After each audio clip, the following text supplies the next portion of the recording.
Hello guys! Isang refreshing merienda ba ang gusto nyo? Tara, gumawa tayo ng ice candy mango flavored. Ang mga ingredients ay grated mango, condensed milk, fresh milk, 1 liter ng fresh milk, 1/2 cup ng sugar at balot ng ice candy.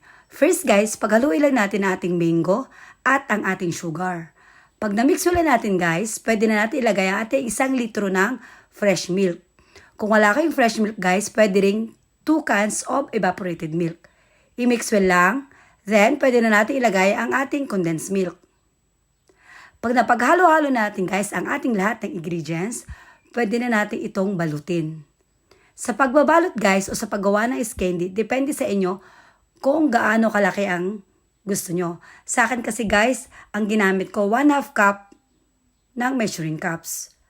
Ganito lang guys ang pagbalot ko. 1/2 cup ang ginamit ko.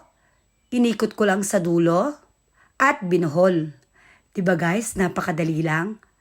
Ulitin nyo lang tong guys lahat until tapos natin ang ating ice candy mixture.